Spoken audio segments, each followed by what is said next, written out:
Class 9th आपका chapter 2 socialism in Europe and the Russian revolution, third part of the video. Last video में हमने आपको radicals, liberals and conservatives, ये 3 जो thoughts थे Russian revolution के, उनके बारे में बताया। उसके बाद नेक्स्ट जो टॉपिक है वो है कि the coming of socialism to Europe. Europe में जो समाजवाद था वो कहाँ से और कैसे आया। By the mid 19th century, socialist ideas spread through Europe, suggested and campaigned that instead of individual control, property should be controlled collectively। यानी यूरोप में जो समाजवाद का आना था वो 19वीं शताब्दी के मध्य का समय था, और इस समय संपूर्ण यूरोप में एक विचारधारा जो थी वो बहुत अधिक स्प्रेड हो रही थी, और उस विचारधारा के समर्थन में बहुत सारे जो देश थे वे आते जा रहे थे। और ये था कि इंस्टीड ऑफ इंडिविजुअल कंट्रोल, यानी किसी भी संपत्ति पर किसी निजी या व्यक्तिगत नियंत्रण किसी का नहीं होगा। Property should be controlled collectively, यानी जो नेशनल रिसोर्सेज होंगे उनके बारे में बात हो रही है कि उन पर इंडिविजुअल कंट्रोल नहीं होगा, जबकि वहां पर क्या होगा कि कलेक्टिवली कंट्रोल्ड, यानी सामूहिक रूप से नियंत्रण संसाधनों पर होगा। इस तरह से समाजवाद की जो विचारधारा थी सामाजिक परिप्रेक्ष्य में समाज के लाभ के लिए आगे बढ़ी, और रशिया में उसको बहुत अधिक प्रबलता से उसका स्वागत हुआ, उसे लोगों ने पसंद किया। इसलिए क्या हुआ कि सोशलिज्म का यूरोप में आना जो था उसका सबसे ज़्यादा प्रभाव रशिया में दिखता है। तो फिर हमारा नेक्स्ट जो टॉपिक है वो है the Russian revolution. The Russian revolution अक्टूबर 1917 में क्रांति आंदोलन के लिए जो गवर्नमेंट थी वहाँ की, उसे टेक ओवर कर दिया गया। समाजवादी आंदोलन जो था वो आगे बढ़ा, और इस तरह से जो मोनार्कियल सिस्टम था वहाँ पे उसका डाउनफॉल शुरू हुआ। उसके बाद फरवरी 1917 में रशिया जो था उसमें एक सीरीज ऑफ इवेंट्स जो थे नॉर्मली वहाँ पर होने लगे। समाजवादी आंदोलन प्रबल रूप लेता जा रहा था, और रशियन मोनार्की जो थी वो कहीं ना कहीं डिक्लाइन की ओर था। तो इस तरह से जो समाजवादी आंदोलन था वो तेजी से वहाँ पर बढ़ रहा था। तो रशियन एम्पायर के बारे में मैं आपको कुछ बताती हूँ। 1914 की बात है, द रशियन एम्पायर इन 1914, यानी 1914 वो ईयर है जब वर्ल्ड में फर्स्ट वर्ल्ड वार शुरू हुआ था। उस समय रशिया का कुछ जो मोनार्कियल पार्ट था उसके बारे में मैं आपको बताती हूँ। द 1914 जार निकोलस सेकेंड, बच्चों जो जार निकोलस सेकेंड थे वो रशिया के रूलर थे, और रशिया में किंग को जार कहते थे। ठीक है, तो जो जार निकोलस सेकेंड थे ruled Russia and its empire, यानी रशिया जो था उनका साम्राज्य था और वो वहाँ पर शासन करते थे। 1914 की बात है।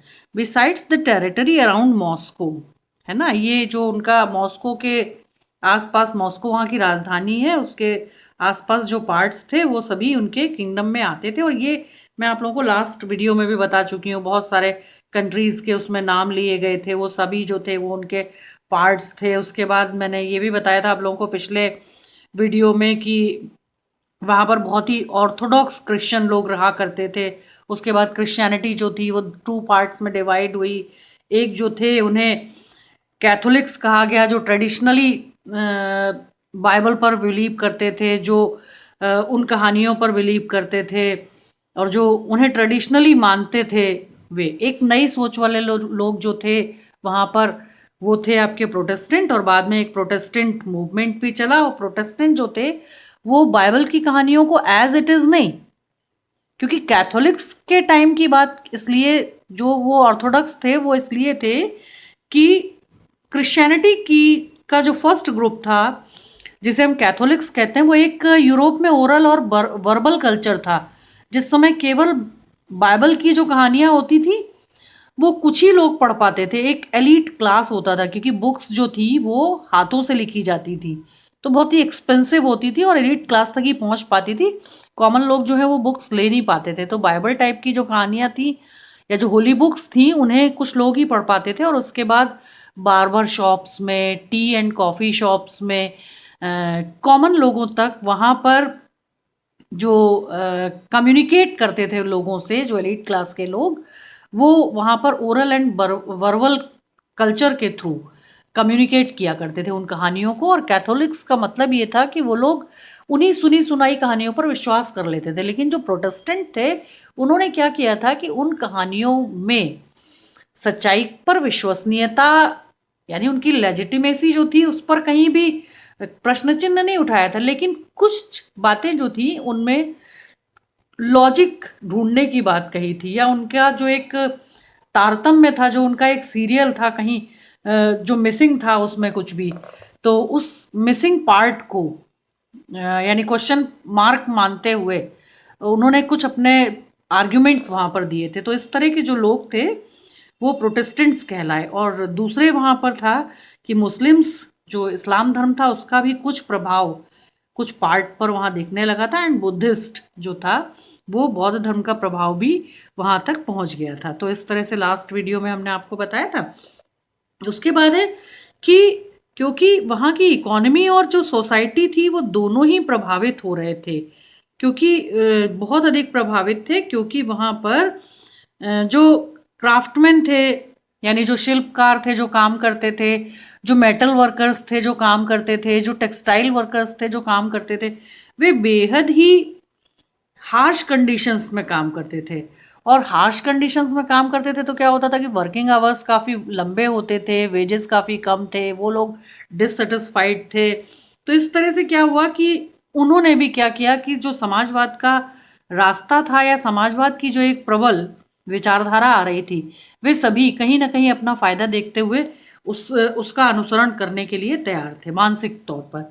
तो सिचुएशन ऑफ वर्कर्स जो थी वो वहां पर बहुत ही खराब थी, जैसा कि हमने आपको बताया कि बहुत वहां पर 31% जो फैक्ट्री लेबर थे 1914 में, उन्हें बहुत कम वेजेस पर रखा जाता था और वो बहुत अधिक काम करते थे। फिर उन्होंने क्या किया कि workers were sometimes united to participate in strikes, और उन्होंने क्या किया कि अपनी वेजेस को बढ़ाने की मांग को लेकर तरह तरह से पार्टिसिपेट किया, डेमोन्स्ट्रेट किया, और डेमोन्स्ट्रेट करते हुए स्ट्राइक्स की ताकि उनके वेजेस को बढ़ाया जाए, क्योंकि वो बहुत कठोर परिश्रम करते थे और उसके बदले में उनको कुछ भी नहीं मिलता था। तो इस तरह से उन्होंने क्या किया कि तरह तरह से प्रदर्शन करना प्रारंभ किया। तो इस तरह से उन्होंने ये किया। और फिर जो पीजेंट्स इन द रशिया थे वे लोग भी क्या करते थे कि वे लोग भी बहुत कड़ा परिश्रम करते थे, क्योंकि रशिया जो था वहाँ पर 85% जो रशियन पॉपुलेशन थी वो कृषि करती थी, तो एक कृषि प्रधान देश था, बहुत लोग कृषि करते थे वहाँ पर।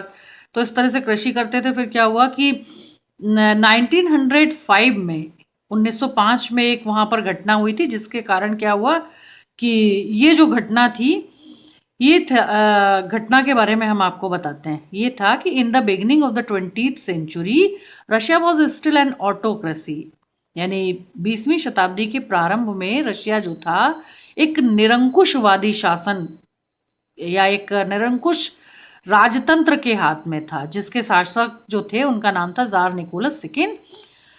तो वो क्या थे कि was not subjected to parliament, यानी उनके लिए संसद या पार्लियामेंट जो भी है उस वो कोई विषय नहीं था उनके लिए, मतलब उन ऑटोक्रेटिक थे, तो इसलिए संसदीय व्यवस्था जो थी उस पर विश्वास नहीं करते थे। ड्यूरिंग द रिवॉल्यूशन ऑफ 1905 यानी 1905 का जो क्रांति के पृष्ठभूमि में यानी बैकग्राउंड में जो क्रांति का प्रारंभ हुआ 1905 से रशिया में, उसमें क्या हुआ कि social Democrats and socialist revolutionaries worked with the peasants. वहाँ पर सामाजिक लोकतांत्रिक तथा सामाजिक जो क्रांतिकारी लोग थे उन्होंने किसानों के साथ मिलकर काम करने की बात कही और उन्होंने जो वर्कर्स की डिमांड्स थी उन्हें कॉन्स्टिट्यूशन में रखा। कहाँ पर? वहाँ की पार्लियामेंट में।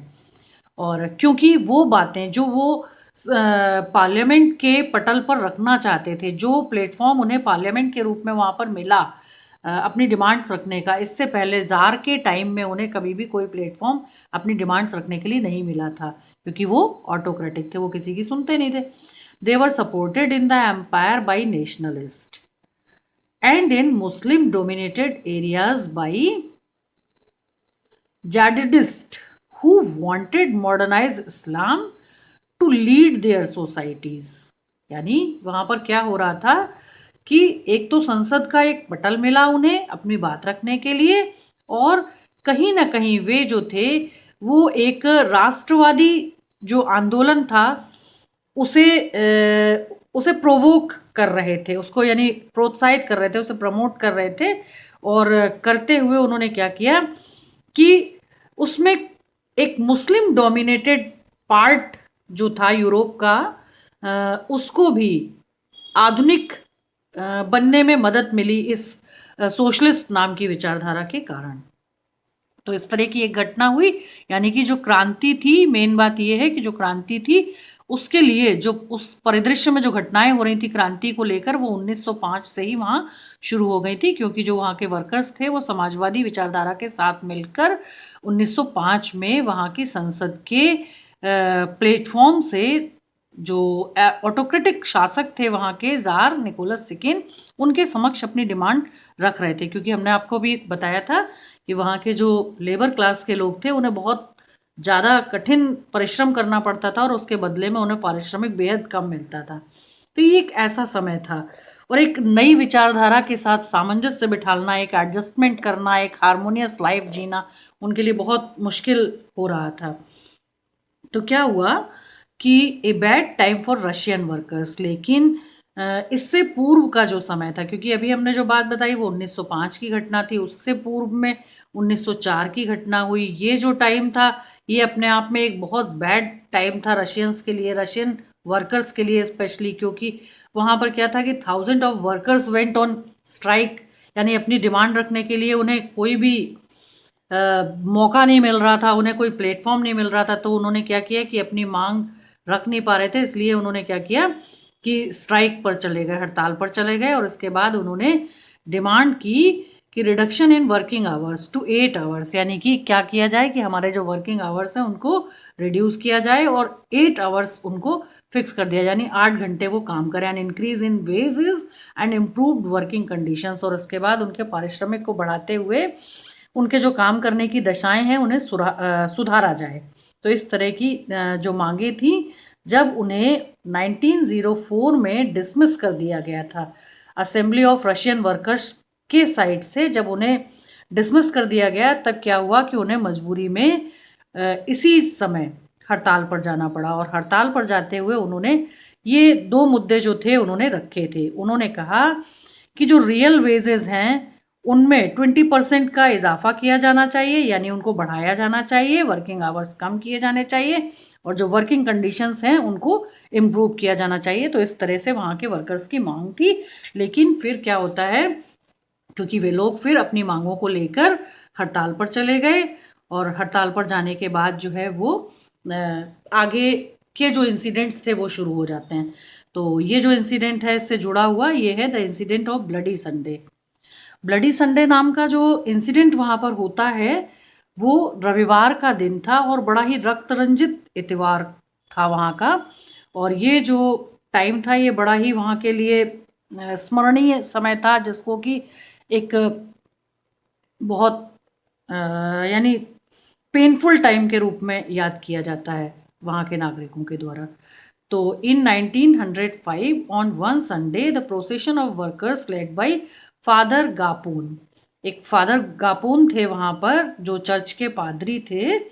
1905 की संडे की घटना है कि वर्कर्स जो थे वो प्रोसेशन कर रहे थे वहाँ पर reach the winter palace of the tsar order to present a petition. और वो क्या कर रहे थे कि जो जार निकोलस सेकेंड थे उनके सामने फादर गापोन के साथ एक पिटिशन उनको देने जा रहे थे, अपनी मांगों को लेकर एक याचिका दर्ज कराने जा रहे थे। और जब याचिका दर्ज कराने गए तो वो विंटर पैलेस में जा रहे थे। जैसा कि आप लोगों को मालूम है कि जो रशिया कंट्री है वहाँ बहुत ज़्यादा ठंड पड़ती है, तो क्या होता है कि वहाँ पर समर पैलेस जो होता था जार के समय में वो अलग होता था, और जो विंटर पैलेस होता था तो अलग होता था। तो विंटर पैलेस में वो अपनी याचिका दर्ज कराने जाते हैं, but they were attacked by police and the Cossacks. वहाँ पर जो सीक्रेट पुलिस थी वहाँ की, रशिया की, और जो पुलिस थे वहाँ के, उन्होंने क्या किया कि उन प्रदर्शनकारियों पर अटैक कर दिया। और अटैक करने के बाद in this incident many workers were killed. इस घटना में बहुत सारे जो वर्कर्स थे वहाँ पर मारे गए एंड बहुत सारे जो थे वो घायल हुए। This incident is called bloody Sunday. और ये जो इंसिडेंट था इसे ब्लडी संडे के नाम से जाना जाता है, क्योंकि ये रविवार या यानी संडे के दिन ये घटना हुई थी, इस कारण से। It started a series of events that became known as the 1905 revolution. यानी इस प्रकार से क्रांति की जो घटनाएं थी क्रमिक रूप से, क्रम से शुरू हो गई थी। इससे जुड़ी हुई घटनाएं लगातार होती जा रही थी देश में, और लोग जो थे वो जार को अपोज कर रहे थे उनकी नीतियों को लेकर। तो इससे जुड़ी हुई घटनाएं क्या होती हैं कि वहां पर train to strike spread all over the country, यानी कि जो हड़ताल पर जाने का जो प्रोसेस था मजदूरों का, वो वहां पर पूरे देश में वो प्रक्रिया फैल गई। यानी लोग जो थे वो हड़ताल पर जा रहे थे। सेकेंड, वहां पर क्या होता है, यूनिवर्सिटीज क्लोज डाउन, यानी ये जो वर्कर क्लास के लोग उस समय वहाँ मारे गए थे, उनके कारण वहाँ के जो विश्वविद्यालय थे, यूनिवर्सिटीज़ थी, उनको बंद कर दिया गया।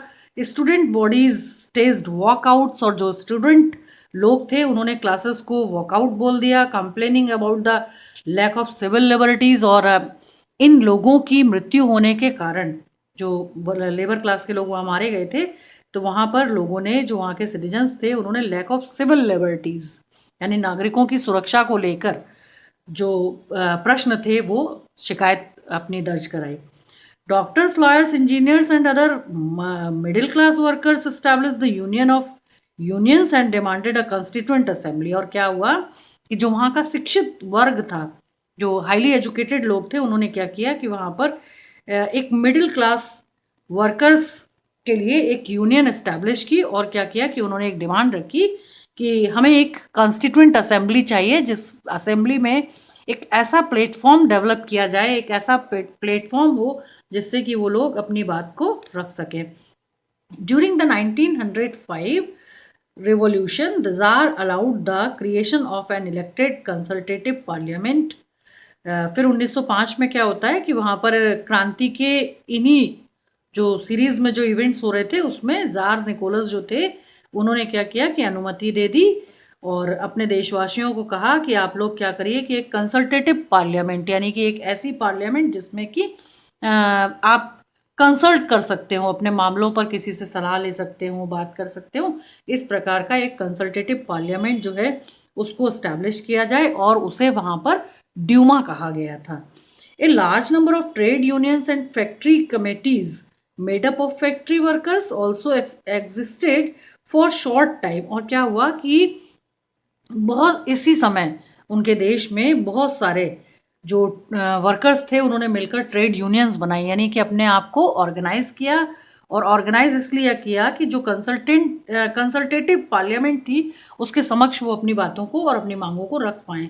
तो इस तरह से ट्रेड यूनियंस जो थी उनको फॉर्म किया, फैक्ट्री कमेटीज़ बनाई उन्होंने, और इसके बाद क्या किया कि बहुत कम समय में बहुत सारे संगठन वहाँ पर नज़र आने लगे। इस प्रकार से क्या हुआ कि उसके बाद जार निकोलस को इन संगठनों पर प्रतिबंध लगाने के लिए रेस्ट्रिक्शंस लगाने पड़े। और इस तरह से उन्होंने क्या किया कि जो वर्कर्स की आवाज़ थी जो बुलंद हो रही थी क्रांति को लेकर, उस आवाज़ को एक बार दबाने का प्रयास किया, जिससे कि लोग बहुत अधिक नाराज़ थे। तो एक ये आपका एक बहुत इम्पॉर्टेंट यहाँ पर एक इंसिडेंट था रशियन रिवॉल्यूशन का जो मैंने आपको बताया। अब मैं आपको नेक्स्ट वीडियो में नेक्स्ट पार्ट इस चैप्टर का बताऊंगी, ठीक है। तो आप लोग इतना जितना पार्ट मैंने आपको पढ़ाया इतना पार्ट बहुत ध्यान से वीडियो को देखिएगा, सुनिएगा, क्योंकि ये पार्ट जो हैं ये बहुत ही इम्पोर्टेंट इंसिडेंट्स हैं रशियन रेवोल्यूशन के। तो थोड़ा सा ध्यान से इनको पढ़िए। मैं नेक्स्ट वीडियो में आपको